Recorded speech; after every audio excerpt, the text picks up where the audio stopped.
Y estamos con la serie, ¿verdad? La fe que vence al mundo. Y en los primeros 6 versículos del capítulo 11 de Hebreos, encontramos nosotros tanto la definición de la fe, como la importancia de asegurarnos que la fe que nosotros profesamos sea la fe bíblica, la fe que salva, y no una mera creencia, porque los demonios también creen. Entonces tenemos claramente que definir, ¿verdad?, la diferencia entre creer y entre la fe que nos salva.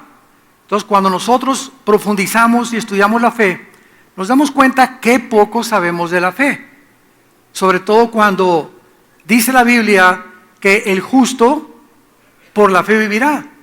O sea que si nosotros no estamos viviendo por fe, no estamos dando testimonio de que somos nacidos de nuevo. Y la única forma de demostrar que somos cristianos no es viniendo a la iglesia, aunque es necesario venir a la iglesia, no es simplemente cantar al Señor, aunque es importante, sino que cuando vienen las pruebas y la adversidad a nuestra vida y no nos movemos del fundamento de nuestra fe, no nos animamos, no recurrimos al alcohol, ni a las drogas, ni a una puerta falsa, ni al suicidio, ni que ya no regreso a la iglesia y que ya ni siquiera creo que Dios existe. ¿Por qué? Porque toda persona que toma estas actitudes claramente da a entender que cuando vinieron las lluvias, las inundaciones y las tormentas, su fundamento no era la roca, no era la palabra de Dios. Su fe que él decía tener no era fe, era una mera creencia intelectual. Y en estos tiempos que estamos viviendo actualmente, vamos a descubrir que muchos de ustedes que han venido a la iglesia por años, van a venir pruebas cada vez más difíciles en el mundo, va a haber cosas más inciertas, más difíciles de entender política, filosófica, religiosamente, etcétera, científicamente. Y ante estas cosas que nos pueden sacudir o movernos, como decimos vulgarmente, el tapete, debemos de mantenernos firmes. ¿Y qué es lo que nos va a mantener firmes? La certeza de lo que se espera, la convicción de lo que no se ve. ¿Qué es la fe? Una certeza, una seguridad, un fundamento.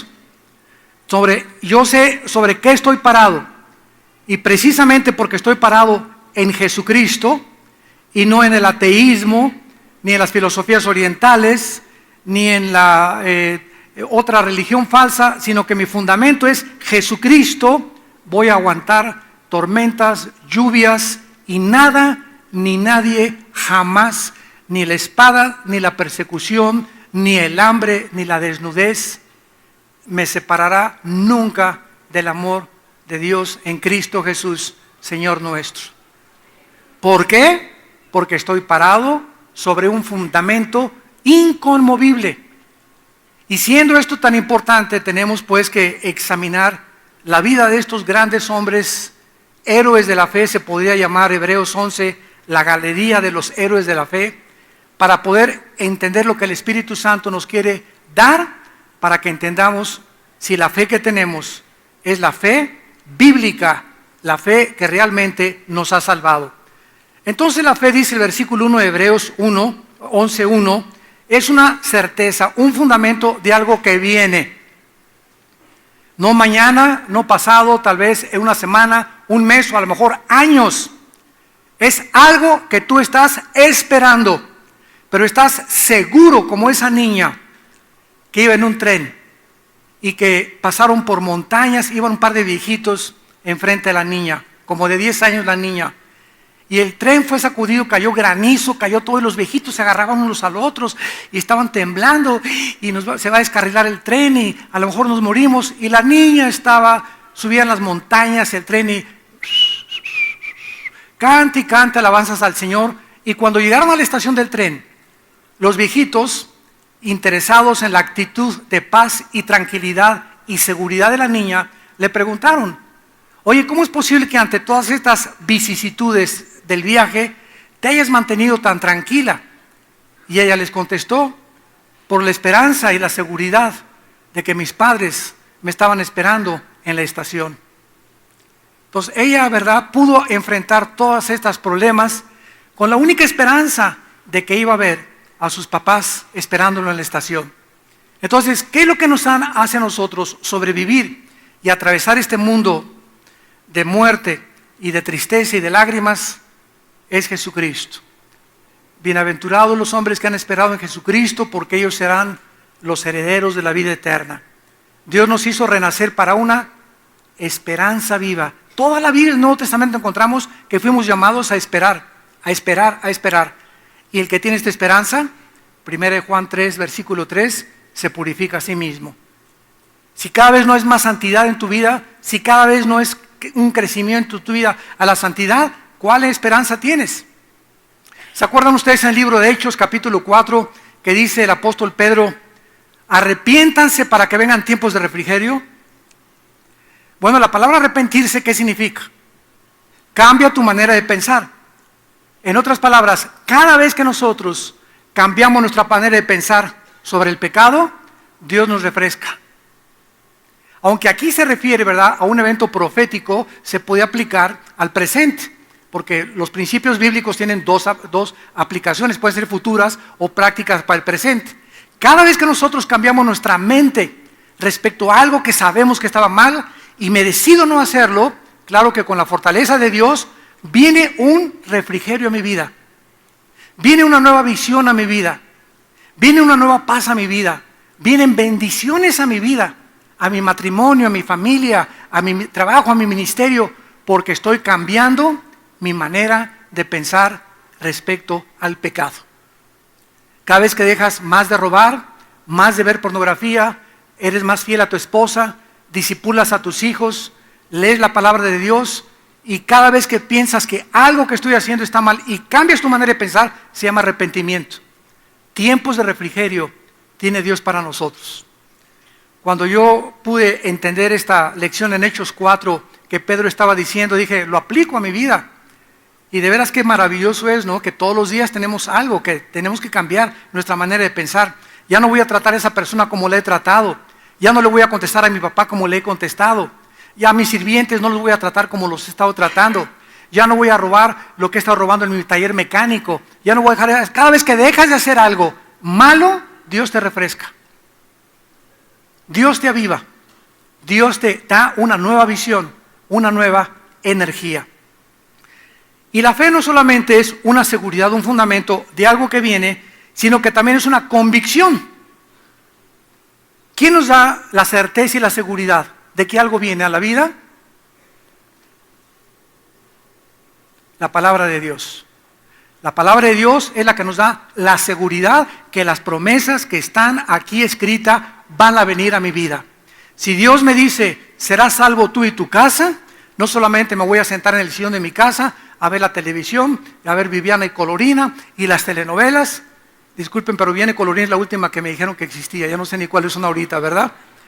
Pero voy a tratar, ¿verdad?, ¿de qué cosa? Pues si tengo un hijo, discipularlo, hablarles de Dios, hablarles de la palabra, etcétera, etcétera. Si yo hago lo que Dios me dice que tenga que hacer, estoy viviendo por fe, porque le estoy creyendo a Dios que lo que Él dice es verdad. Entonces Dios premia mi fe y salva a mi familia. Pero no creas que es una promesa mágica. Bueno, ya soy cristiano, toda mi familia va a ser salvada. Si tú haces lo que Dios te manda. Si tú sigues orando por tus hijos, sigues orando por tu esposo, sigues orando por tus padres o por tus hermanos, Dios recompensa la fe. Entonces la fe es una convicción en segundo lugar. ¿Quién nos da esta convicción? El Espíritu Santo. Nos da testimonio de que somos hijos de Dios. Romanos 8, 26. Entonces la certeza nos la da la Biblia, la convicción nos la da el Espíritu Santo. En conclusión, ¿qué es la fe? La fe está relacionada con el futuro, escríbelo, y con lo invisible. La fe está relacionada con el futuro y con lo invisible. Si lo veo, no es fe, porque la fe, mucho cuidado, la fe no necesita evidencia física. No necesito ver a un paralítico pararse de la silla para tener fe. Es lo que Dios me está diciendo. No necesito que se me aparezca un ángel para creer en Dios. No necesito ver que mi hijo sea sanado del cáncer o mi hija del cáncer y que vea que el tumor le desaparece para decir, ahora sí es un milagro, ahora sí creo en Dios. En el momento que yo tenga una evidencia, ya no es fe, es una creencia. Y me va a maravillar que ese paralítico se paró de la silla de ruedas, me va a maravillar ese milagro, pero ese milagro solamente alteró mis emociones y mis sentimientos. ¿Pero cuánto me van a durar esas emociones? ¿3 días? ¿5 días? Pero la fe bíblica me va a sostener aunque yo no vea nada. No necesito ver nada, no necesito ver milagros, no necesito ver ángeles, no necesito que Dios me dé ninguna prueba. Me basta y es suficiente saber que alguien en una cruz murió por mí. Y que aunque yo después de creer no tuviera ningún milagro, ni siquiera tuviera ninguna bendición de Dios, lo que Él hizo en la cruz por mí fue suficiente para mantenerme firme hasta que Él venga. Pero vivimos un mundo ahorita donde, ¿qué se le está dando a los cristianos?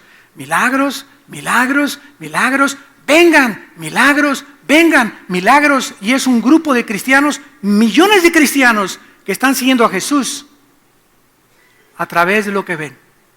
Tal vez, si Dios, voy a llevar a mi cuñadita porque va a haber un hermano que predica y hace milagros. Voy a llevar a esta persona porque hay sanidades. Y la gente se amontona como en los tiempos de Cristo.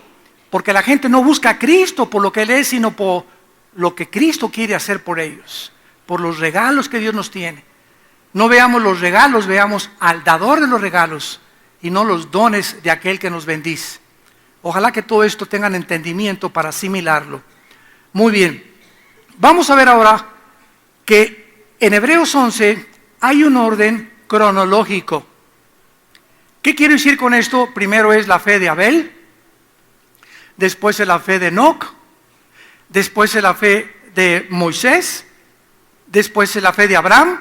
O sea, ¿qué acaso la fe de Abel fue la más grande por lo que lo pusieron en primer lugar?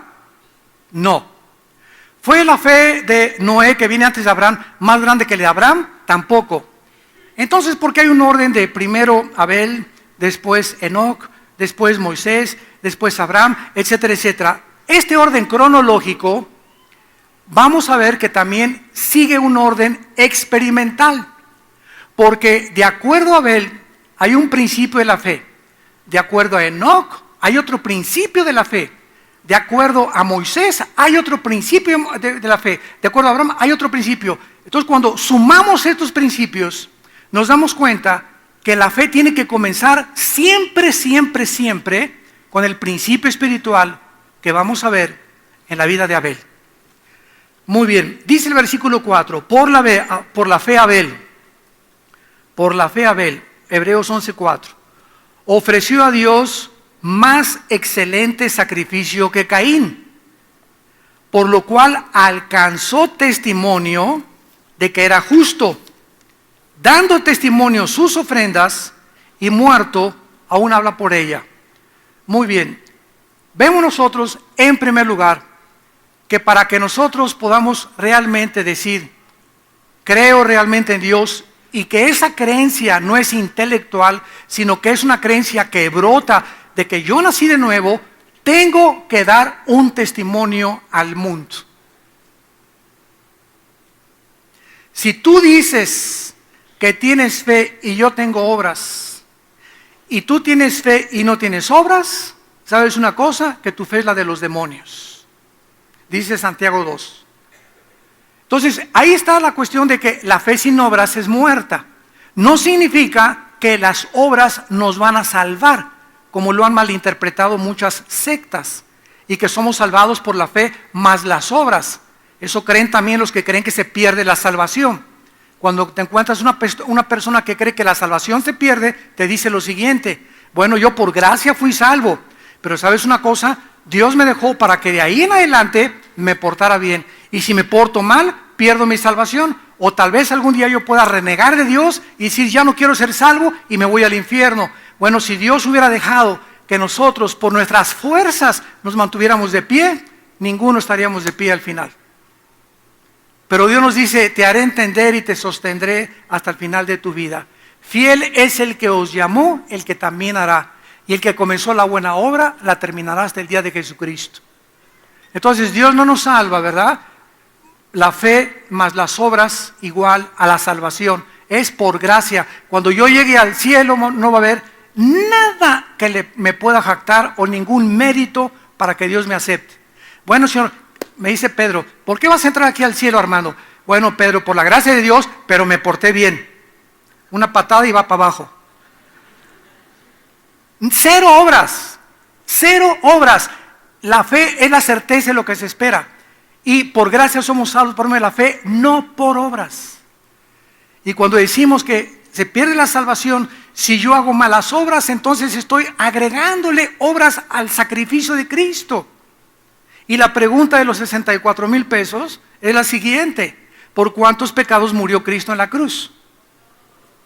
Pasados, presentes y futuros. Entonces, si tú crees que se pierde la salvación, me estás diciendo, es que Cristo solamente me perdonó los pasados, pero mis pecados presentes o futuros que hoy voy a cometer, alguno de ellos me puede condenar para siempre. ¿Qué falta de entendimiento de lo que es la gracia y lo que son los pactos de Dios? Muy bien, vamos a ver entonces en la fe de Abel. ¿Qué fue lo que sucedió? Caín y Abel sabían, porque sus padres se lo enseñaron, que el camino a Dios no era el de las obras. El pecado entró por la incredulidad, por la venida de la incredulidad. Ahora Dios quitaba toda obra, todo mérito en el ser humano para que pudiera regresar al huerto del Edén, para que pudiéramos regresar al paraíso de Dios. Entonces, por medio de la incredulidad, Adán y Eva cayeron de la gracia de Dios. Ahora Dios escoge la fe para regresar a Él sin absolutamente ninguna obra. Entonces, ¿qué era la forma en la que tenían que regresar? Siempre sería, desde Abel hasta nuestros días, por la muerte de un sustituto. Alguien tendría que pagar por mí para que yo pudiera regresar a Dios. Porque nada me calificaría nunca, ni hacer 5 asilos para ancianos, ni 10 orfanatorios, ni irme a la villa 20 veces ida y vuelta, ni regalar todo mi dinero. No habría absolutamente ninguna obra, 0 obras para regresar a Dios. Dios lo tenía que hacer todo en nuestro lugar para despojarnos de todo mérito y de toda jactancia. Entonces Caín y Abel supieron que cuando ellos pecaron, Génesis 3:21, Dios los viste. ¿Se acuerdan qué fue lo que hizo Adán y Eva cuando pecaron? Inmediatamente agarraron hojas ¿de qué? ¿De un huizáchil? No, ¿verdad? ¿Por qué dice de higuera? ¿Verdad? La higuera representa a Israel, a través de donde vendría el Mesías. Entonces ellos cortan, o sea, lo más seguro es que juntito a ellos estaba el árbol de la higuera. No eran mangos ni almendros con lo que se taparon. El árbol de higuera rodeaba el huerto del Edén. Ya es otro estudio a través de la higuera en el Nuevo Testamento, ¿verdad? Pero lo primero que hicieron ellos es agarrar el árbol más cerca que tuvieron, agarrar las hojas y cubrir su desnudez delante de Dios. Desde ese momento hasta nuestros días, cuando el ser humano se siente desnudo, híjole, ¿verdad? Los aztecas, los dioses tenemos que aplacarlos, matemos víctimas, saquémosles el corazón.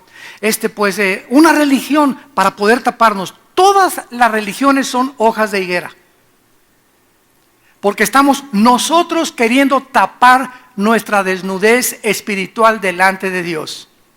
Y al momento que nosotros creemos que podemos nosotros tener la medicina para regresar a Dios, despojamos a Dios de su soberanía y de su gloria. Entonces, ¿qué hace Dios cuando Adán y Eva se tapan?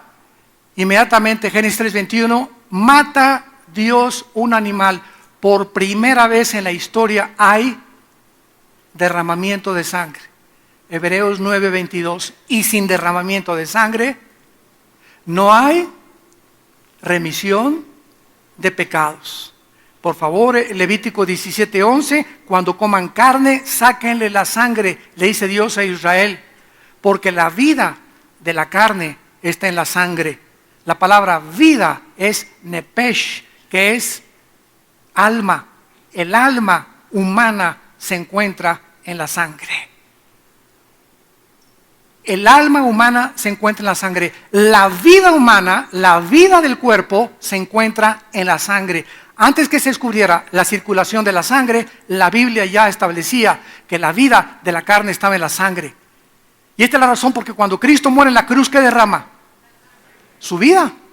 ¿Dónde estaba su vida? En la sangre. Por eso a ese musulmán que me preguntó un día, oiga, usted los cristianos dicen que Dios murió en la cruz, ¿verdad? Qué tontos son, me dice este musulmán, muy inteligente, porque si ustedes dicen que Dios muere, ¿verdad? ¿Cómo puede un Dios morir? Si Dios muere se apaga el universo, se detiene el universo. Yo le contesté a este musulmán, ¿cómo le debes de contestar tú? Bueno, Jesucristo tenía dos naturalezas, era 100% humano y era 100% Dios, porque si no hubiera sido humano, no se hubiera podido identificar con nosotros. Un ángel no podía identificarse con los seres humanos, un ángel no podía pagar por los pecados, porque los ángeles no tienen sangre, y tenía que ser Dios, porque solo en la cruz Dios nos puede perdonar. Y el que nos moría en la cruz era Dios hombre, y lo que murió fue la naturaleza humana, fue en el cuerpo, no fue en el espíritu, fue en el cuerpo de Cristo. Romanos 8, 3 y 4, donde los pecados fueron puestos. En el cuerpo de Cristo, en la carne de Cristo, la carne de Cristo fue machacada, latigueada, los tejidos subcutáneos saltaron a la vista, el látigo romano lo desgajó completamente, la cabeza infectada, llena totalmente, torrentes de sangre le caían de las espinas de 2-3 pulgadas que los romanos le pusieron, sus manos sangre, en la carne sangre, en la espalda sangre, todo era un guiñapo humano. Jesucristo era el cuerpo, era en la carne donde Dios estaba descargando la ira, porque es el cuerpo, la carne, el vehículo que usa el pecado. ¿Me van siguiendo? El pecado usa mi cuerpo. Por eso dice Romanos 12:1, presentar vuestros cuerpos y por eso dice 1 Corintios 9, 25 al 27, golpeo mi cuerpo y lo pongo en servidumbre. Nuestro cuerpo tiene que ser latigueado, ya no físicamente, como los monjes equivocadamente lo interpretaron. Ahora tengo que castigar mi cuerpo a través del espíritu que tengo que amarrar mi cuerpo y que quiero pizza, pues no le doy. Quiero helado a las 11 de la noche, cállese, no le doy. Y me voy a proponer ahora desayunar bien fuerte, comer un poco menos y no voy a comenzar a no cenar. Y en la noche no ceno. Y comienzo a castigar mi cuerpo y es la forma de comenzar a castigar el cuerpo y a negar los apetitos de la carne. Me propongo no ver esa película, le voy a pagar. Voy al cine, veo que está muy, muy roja la cosa, me salgo del cine, no quiero ver eso. Y cada vez que le dice al pecado, no, tu cuerpo comienza, ay. Tu espíritu comienza a crecer como un gigante. Y cuando viene la tentación, el cuerpo, ¿verdad? Cállese. ¿Por qué caes en tentación? Porque tu carne estaba más fortalecida que tu espíritu. Ay, hermano, pues si sigues saliendo con tu novio y sigues dejando que tu novio te acaricie, vas a caer en el pecado. ¿Por qué? Porque estás poniendo tu carne en el sartén. Y hasta aquí huele a parrillada.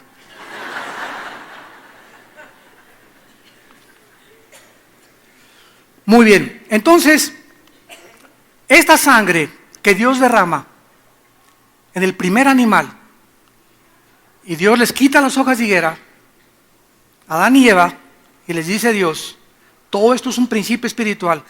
La raza humana, todos ustedes de aquí en adelante, para que lo aprendan todos, ustedes no se van a vestir, yo los voy a vestir. Yo soy el que voy a cubrir el pecado. Y esta sangre que se derramó en el animal, hasta la cruz, cuando Dios le da la ley en el monte Sinaí a Moisés, les enseña al establecer un orden sacerdotal de la tribu de Leví y de la casa de Aarón, que tenían que sacrificar animales. Y vemos en todo el Antiguo Testamento que el borreguito, que el pajarito, que el cordero, que el chivo, la gente tenía que llegar, y entonces el sacerdote, hagan de cuenta que este era el altar en el tabernáculo, venía la familia Pérez, a ver familia Pérez, le pegaste a tu esposa, ¿verdad? Sí, Y usted también, sí, es cierto, pastor, o el sacerdote, ¿verdad? A ver, los chamaquitos también se portaron muy bien. ¿Qué traen de sacrificio? Un chivito, de acuerdo al dinero que cada familia tenía. Entonces, agarraban el chivito, síganme con cuidado, agarraban el chivito y el sacerdote lo ponía en el altar al entrar al tabernáculo. Entonces, la familia Pérez tenía que venir y poner sus manos en el sacrificio, significando que ellos merecían que morir en ese altar, pero que ese animal era un sustituto que estaba pagando por ellos, y a través de la sangre de ese animal inocente, pobre chivito, ¿verdad? Que hizo nada, ni el borreguito, nada más. Era una injusticia, ¿verdad? Que un inocente muriera por ellos, pero comenzó Dios a desarrollar el principio de que siempre tenía que ser un sustituto con sangre derramada. Cuando viene Cristo y se presenta en el mundo, ¿quién lo presenta al mundo? Juan el Bautista. ¿Se acuerdan cómo lo presenta Juan? He aquí el Cordero de Dios. Lo presenta como el sacrificio que a través de todo el Antiguo Testamento se había venido observando para que el pueblo comenzara a educarse, y cuando llegara el Mesías, el pueblo supiera que todo lo que los corderos y los sacrificios simbolizaban era la muerte del Mesías que vendría, y él ahora, desde ese momento, se acababan los sacrificios. Hebreos 10, con un solo sacrificio hizo perfectos a los santificados.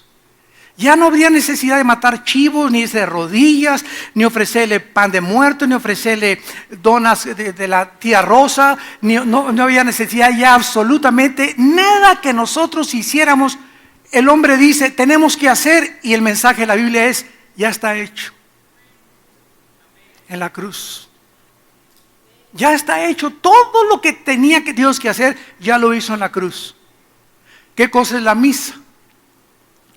Lo digo con respeto, pero tenemos que hablar de la verdad. ¿Qué es la misa? Pregúntale a una persona que sea católica. Si hay católicos aquí, quiero que tú contestes qué es la misa. Te voy a decir lo que van a contestar. ¿Es el sacrificio de Cristo, verdad? ¿O es la Eucaristía? Y de acuerdo al Concilio de Nicea, la misa es un sacrificio por los vivos y los muertos. O sea que se brincaron la cruz. Los sacerdotes levíticos, los sacerdotes eran mediadores entre los hombres y Dios. Viene Cristo y dice, ya no más sacrificios, se brincan la cruz y siguen ofreciendo sacrificios simbólicos, o sea, siguen ofreciendo a Cristo. Cuando el cura levanta el cáliz, dice, introigo al altar Dei adeum cultifica juventudes meam, en latín, que significa, me introduzco al altar a ofrecer el sacrificio. Si alguien se muere, hay una misa que se llama gregoriana para sacar al difunto del purgatorio. Jesús, María y José y el burrito que los acompaña. ¿Cómo que para sacar al difunto? Es que le vamos con la misa gregoriana a ahorrarle 2000 años menos en el purgatorio para que salga antes. Misas a los muertos, misas a los muertos. Ofrecerle sacrificios a los muertos. Bueno, ¿dónde está eso? No está en la Biblia. Son tradiciones, y cuando venimos a la Biblia se nos caen todas estas vendas. Y tenemos que tener compasión también de toda esa gente, ¿verdad? Porque hay católicos bien sinceros que aman a Dios, pero no conocen la verdad. Y es el conocimiento de la verdad lo que nos hace libres. Entonces, es claro toda esta enseñanza de la fe. Tenía que haber un sustituto y tenía que haber derramamiento de sangre. Entonces a Adán y Eva le dijeron a Caín y Abel, hijitos, cuando se acerquen a Dios, tienen que acercarse a través de un sustituto y de la muerte de un inocente, a través de la sangre. Si no se acerquen a Dios, vamos a Génesis 4 y veamos qué pasó con Caín y Abel. Dice Génesis 4,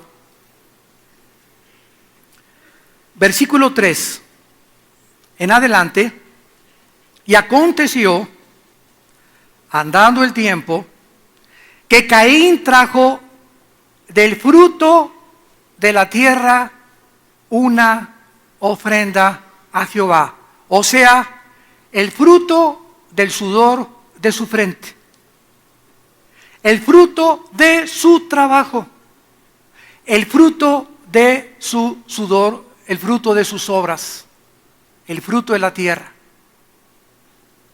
Y Abel trajo también de los primogénitos de las ovejas, de lo más gordo de ellas.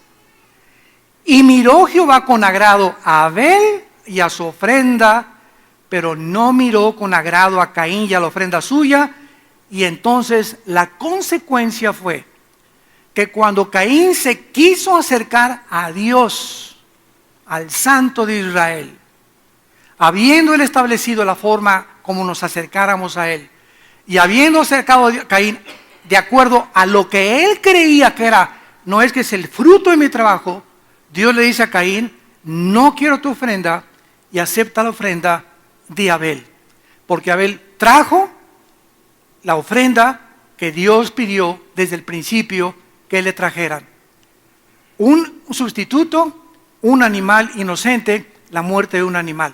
Lo primogénito de sus ovejas, y Caín le trae el fruto de su trabajo. Desde Caín a nuestros días, Caín es el padre de todas las religiones. ¿Qué son todas las religiones? Todas sin ninguna excepción, llámale como tú le llames, todas. Todas las religiones tienen dos factores comunes denominadores. Número uno, vas al cielo portándote bien. El karma, la fuerza, lo que sea, buenas obras. Dos, sacrificios. Todas las religiones sin ninguna excepción. Por eso los aztecas sacaban el corazón, otros arrastrándose, otros van a la villa, otros trayendo pan de muerto, otros prendiendo veladoras, otros siempre trayendo algo a Dios. Mira, Señor, esto, y el otro. Mira, soy artista, ¿verdad? Y soy homosexual, pero voy a construir 3 asilos. Soy, ¿verdad? Me gustan las mujeres y amo las mujeres, soy mujer, ¿verdad? Pero te voy a dar $2 millones para construir 3 iglesias. ¿Qué estamos haciendo? Acercándonos a Dios, comprando a Dios de la manera que Él dijo que no nos acercáramos a Él. ¿Por qué hace toda esa gente todo lo que hace? Porque no conocen la forma de acercarse a Dios. ¿Quién les va a enseñar cómo acercarse a Dios? Nosotros. Somos la luz del mundo. ¿Cómo vas a ver tu hermano, tu cuñado en tu trabajo, cómo acercarse a Dios si tú no das testimonio de cómo acercarse a Dios? Y me serán testigos cuando el Espíritu Santo venga sobre ustedes. Pero están los cristianos, llegan al trabajo y vas a la escuela y se levanta el pastor. No, que la evolución y venimos de chita. Hable la boca. Testifica, discúlpeme con respeto que usted merece. Son barbaridades lo que usted está diciendo. Perdóname, cuñado, pero esto no es la forma en la que tú tienes que hacer eso. La Biblia dice, no me alegra Dios, ok, pero tú hablaste y diste testimonio, ya no es nuestro asunto si creen o no creen. Esto ya es un asunto de Dios, pero tenemos que ser valientes en hablar. Si no hay ese testimonio, no eres cristiano. Tu fe no es la fe de Dios, porque nos dio Dios el Espíritu Santo para hablar de Él. Yo no me quiero jactar, pero llego a una carnicería y me parten la carne y todo, y oiga, de casualidad usted la Biblia, una farmacia, donde pueda, el camión, ¿verdad? Donde sea, donde viajo a la azafata, un folleto, a la que me vende el boleto, donde quiera que tengo la oportunidad de 3 minutos, ¿verdad? Sin tratar de interrumpir lo que están haciendo, darles testimonio de algo. O decirle, la veo usted muy triste, señorita, me están vendiendo un avión en American Airlines y me dice la muchacha, sí, aquí estaba así, toda triste. Le digo, veo mucha tristeza en su cara, y se me queda mirando, porque regularmente a la gente no le interesa el estado de la más gente, ¿no es verdad? Está triste, pues que se muera, por mí que se muera. Pero a los cristianos no. Si vemos una cara de tristeza, ¿verdad? Una cara así compungida, oiga, le dije, ¿qué le pasa? Y me dice, no, ¿de veras le interesa mi vida? Le dije, bueno, mira, ¿sabes una cosa? Alguien murió en la cruz, le dije, por ti hace 2000 años, así en 30 segundos, y dio su vida por ti y resucitó a los 3 días. Y Él es Cristo, está en mi vida, y quiero decirte que te ama, y que no importa, no sé cuál es tu problema, pero yo te bendigo, y que la paz de Cristo sea contigo. Te recomiendo que leas la Biblia. Me da mi boleto y me fui. Ya con eso, con esas palabras, hasta ves que se sienten así, Dios mío, pero tengo años que nadie me habla así. Nadie se compadece de dar palabras de aliento. todas vieja con cara de comadreja, ya dame mi boleto. Pero tenemos que estar buscando la oportunidad. Llegamos aquí a la iglesia. ¿A qué vienes aquí a la iglesia? ¿A que te amen? ¿A que tengan misericordia de ti? ¿O vienes a la iglesia a amar a alguien?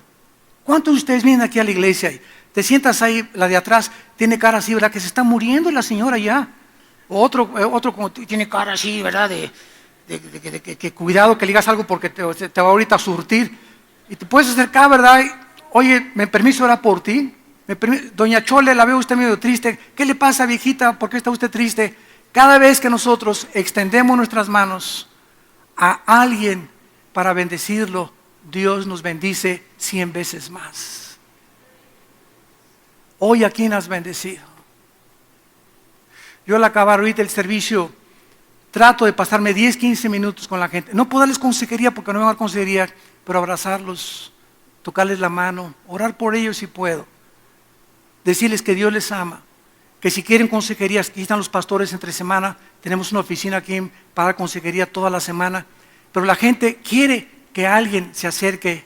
Mucha gente se acerca y me dice, no creo estar enfrente de usted. Cálmate, le digo, pues si no soy yo un Travolta.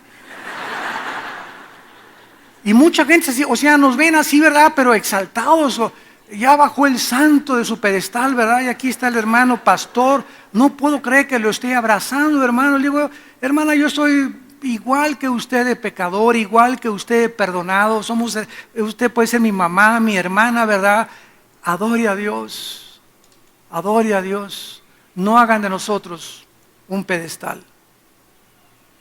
Gracias a Dios que Dios nos use, somos instrumentos de Dios, oren por nosotros nada más, pero no nos eleven a un lugar que no merecemos. En el libro de los Hechos, cuando Pablo llegaba a las ciudades y la gente les arrancaba la ropa y todo, aquí está el apóstol Pablo, llegó a Neptuno, decían ellos, Júpiter, aquí están los dioses con nosotros. Pablo se rasgaba la ropa y les decía, quítense, ¿verdad? Somos iguales que ustedes, adoren a Dios. No me besen la mano, un hombre no puede dejar que le besen, ni te hinques delante de mí. ¿Cómo te puedes hincar delante de mí? Híncate delante de Dios. Ni los ángeles nos debemos hincar delante de ellos. Ni los ángeles, dice la Biblia. ¿Pero por qué? Porque tenemos la tendencia de idolatrizar a los seres humanos. Tenemos que cuidarnos de esto. Entonces dice la Biblia que Abel trae la ofrenda y se acerca a Dios como Dios lo manda. Caín se acerca a su manera, se enoja Caín y decae su semblante. Vemos nosotros el orden rápidamente cronológico. Abel es nombrado primero en Hebreos capítulo 11 porque hay 3 principios en la vida de Abel, los que les interese escribirlo. Número 1, que el acceso a Dios es por medio de la sangre. Cuando venimos en segundo lugar a Enoc, él caminó con Dios. Mucho cuidado con lo que estoy diciendo, abran los ojos y el entendimiento. Abel, el acceso a Dios por la sangre. Enoc caminó con Dios. La fe de Enoc. No puedes caminar con Dios más que antes haber tenido y aceptado el sacrificio de Dios. Noé con temor preparó el arca, porque tú no puedes tener temor de Dios sin antes caminar con Dios y haber aceptado la sangre. ¿Se dan cuenta? ¿Me van siguiendo? Entonces el primer paso es aceptar el sacrificio de Cristo. Ahí me convierto, ahí nazco de nuevo. De ahí mi segundo paso es comienzo a caminar con Dios. Y cuando camino con Dios, como lo caminó Enoc, entonces el tercer paso es que por caminar cerca con Dios y tener comunión con Dios, como la tuvo Enoc, que caminó con Dios, el tercer paso es que comienzo a tener temor de Dios. ¿Y sabes por qué tú haces muchas cosas a escondidas sin que nadie las vea? Porque crees que Dios no te ve. ¿Y por qué crees que Dios no te ve? ¿Y por qué te besas con tu novio escondidas? ¿Y por qué fornicas escondidas? ¿Y por qué escondes pornografía escondidas? ¿Y por qué rentas películas escondidas? ¿Y por qué robas escondidas? ¿Y por qué haces esto escondidas? Porque perdiste el temor de Dios. Porque si tuvieras el temor de Dios, no harías lo que haces cuando nadie te ve. Y ahí es cuando nadie nos ve, cuando damos testimonio, no a la gente, a los ángeles y a Dios. Señor, aunque nadie me vea, No lo hago porque nadie me ve, pero tú me ves. Y porque tengo temor de ti, lo hago. Y el temor de Dios llenará de confianza la vida del ser humano. Cuando tú comienzas a temer a Dios, comienzas a vivir con confianza, con seguridad en la vida. No tienes miedo ya de nada. Estás seguro que la esperanza y las promesas de Dios se van a cumplir en tu vida, porque el temor de Dios vivirá lleno de confianza el ser humano. Un ejemplo, José, Génesis 35 en adelante. Entra al palacio de Potifar, capitán de la guardia del faraón. ¿Y qué hace José? Bueno, era guapo, chavo, 25 años de edad, 20, 25 años de edad, bien parecido. Y se va el jefe de la casa a la guerra. Y la señora, la esposa de Potifar, le decían, la leona. Era una mujer sexualmente insatisfecha. Entonces comienza esta señora, pepinillo, y comienza a tratar de seducir, porque ahora está de moda eso, ¿verdad? Que las mujeres seduzcan a los chavitos. Y lo están poniendo, ¿quién? Las artistas de Hollywood, que se casan con un niño que les llevan 25 años de edad, 20 años de edad. Hoy, ¿qué crees que ese muchacho anda contigo por tu belleza? Anda por los pesotes que le vas a dar. O sea, no tienes cara de Brujilda. Esta mujer quiere seducir a José y pasa mucho tiempo, escuchen, Josué sufre un ataque satánico sexual en el que pudo haber caído, nadie lo veía, y llega el momento en que ella le dice, ven aquí a mi alcoba, Josecito, aquí chencheche. Y a ver, cuéntame el cantar de los cantares. Cuando la mujer agarra a José y le dice, véngase para acá mi panquecito Marianela, José no se pone, no es pecado, no, fíjate, arrepiente de tus pecados, no mujer, no debes hacer estas cosas. Si José se queda a discutir, le gana la seducción. La Biblia dice en 1 Corintios 11, huyan de la fornicación. Si tu esposo, si tu novio en el cine comienza con sus manoseos, no te pongas, párate y salte del cine y déjalo que se acabe las palomitas él solo. Si pasan por ti 3 o 4 chavos en un coche, con 3 o 4 chavas y te invitan a ti, nunca te atrevas a subirte con ese grupo en ese carro. Vas a perder, vas a perder. Entonces tenemos que huir, tenemos que ser conscientes de que la carne es débil. Entonces, ¿qué hizo Josué? Se echó a correr. Y dice la Biblia que lo hizo porque aunque nadie lo veía, tenía temor de Dios. Noé se enfrenta con un mundo pagano, hostil, idólatra.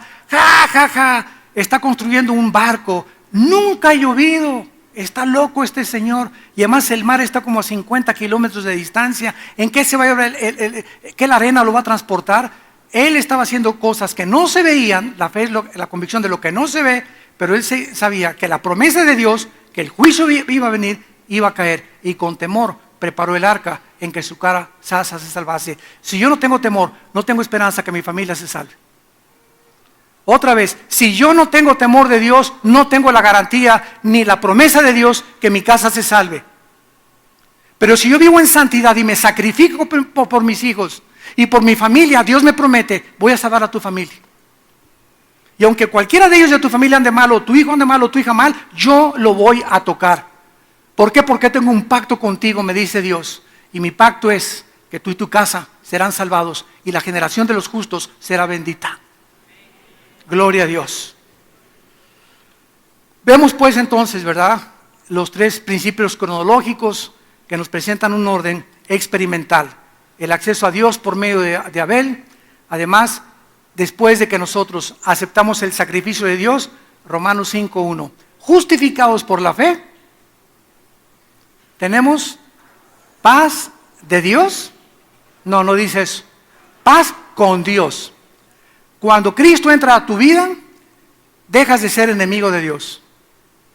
Si Cristo no está en mi vida, aunque yo diga, no, yo no tengo nada contra Dios, la Biblia dice, a los piratas en tiempos de España, que se salieron del gobierno de España y andaban ahí pirateando en el mar, ustedes son enemigos del gobierno español, porque ustedes están pirateando fuera, sin gobierno y sin nada, han hecho sus propias leyes y no se sujetan a la ley de España. Si ustedes desembarcan en España, los capturamos y los metemos a la cárcel, porque eres un pirata, no te sometes a las leyes del gobierno.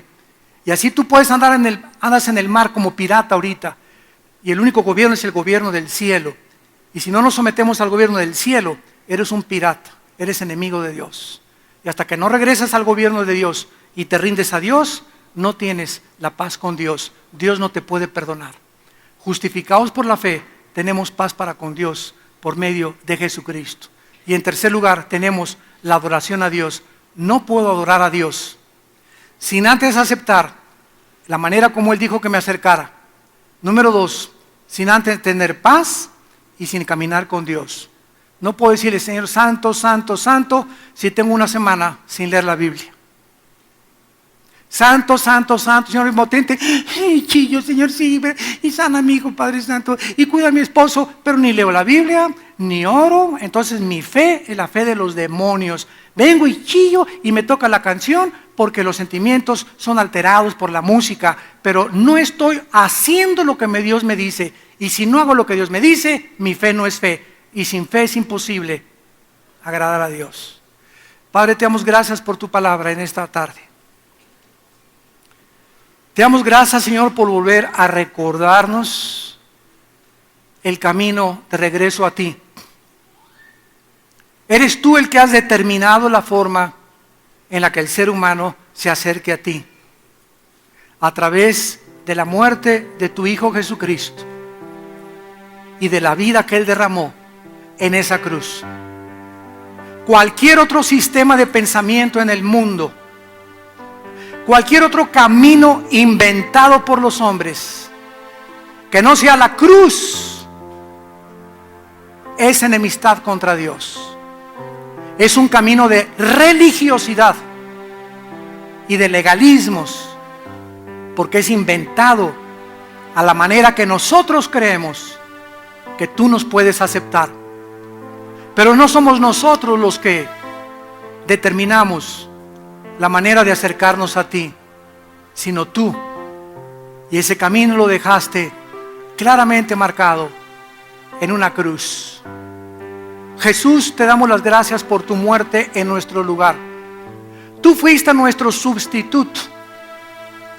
Tú recibiste en nuestro lugar la ira de Dios que merecían nuestros pecados. Tú en esa cruz pagaste una cuenta que nosotros nunca hubiéramos podido pagar, ni con nuestras buenas obras, ni con nuestros sacrificios. Porque en el Evangelio la justicia de Dios se revela por fe y por medio de la fe. Como está escrito, el justo por la fe vivirá. En esta tarde invitamos a muchos de ustedes, también a los que nos ven por la televisión, que vengan a la cruz. Que no seas pirata, que aceptes el gobierno universal, espiritual, que aceptes la legislación de la moral que Dios nos ha dejado en sus 10 mandamientos, que te sometas a Dios. No eres Dios, tú no vas a determinar qué hacer y qué no hacer, qué es bueno y qué es malo. Es Dios el que lo ha determinado a través de su palabra. Ven a Jesús, y si tus pecados fueren como el carbón, de negros, como la blanca lana vendrán a ser. ¿Qué tengo que hacer?, me preguntarás. Dile estas palabras al Señor, tu Dios y Salvador, Jesucristo. Te pido perdón por mis pecados. Acepto el camino que tú has trazado de regreso a ti. Acepto que he vivido muy lejos de ti, Señor. Ahora quiero darme la media vuelta, arrepentirme de mis pecados y caminar hacia la cruz, donde tu Hijo me está esperando para lavarme con su sangre por mis pecados. Señor Jesús, entra a mi vida en este instante como mi Señor y mi Salvador. Gracias por morir en mi lugar, por ser mi sustituto y por haber pagado el precio que yo nunca hubiera podido pagar. En tu nombre santo, te alabo, te adoro por todos los siglos. Amén. Amén y amén. Alabado sea el nombre de Jesús. Alabado sea el nombre de Jesús. Te alabamos, Jesús. Gracias por tu palabra. Gracias por la palabra de Dios. Bendita palabra de Dios. Ámala. Guárdala en tu corazón. Memorízala. Reflexiona. Medita en ella día y de noche. Y Dios te garantiza que si tú haces eso por la fe, ¿cuál es la promesa? Todo lo que hagas prosperará. ¿Por qué no prospero? Porque no obedeces.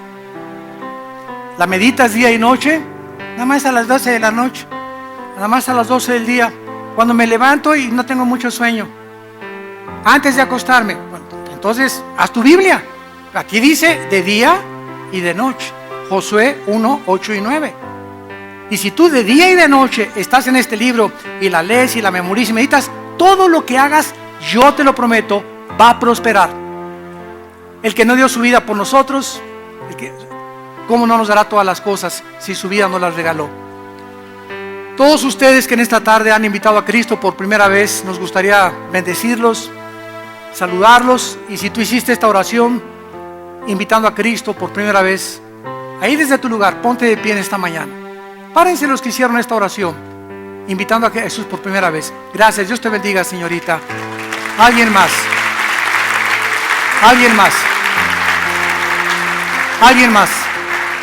Gracias, que Dios la bendiga. Gracias, Dios los bendiga. Gracias a Dios. Gracias a Dios, que Dios los bendiga. Gracias, que Dios los bendiga. Gracias, Señor, por estas almas. Gracias, Padre. Gracias, que Dios te bendiga. Gracias, Señor. Gracias, Padre. Gracias, Señor.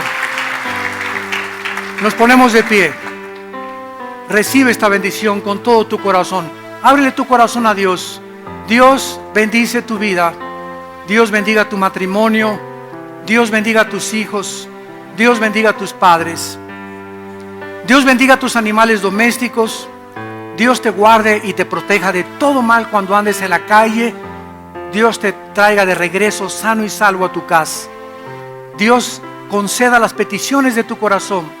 Confía en Él y Él hará. Exhibirá tu justicia como la luz y tu derecho como el mediodía. Porque todos los que esperan en Jehová serán alumbrados y nunca serán avergonzados. Que Dios te llene de todo su conocimiento con toda sabiduría y ponga sobre ti paz. En el nombre de Jesús. Amén. Que Dios los bendiga.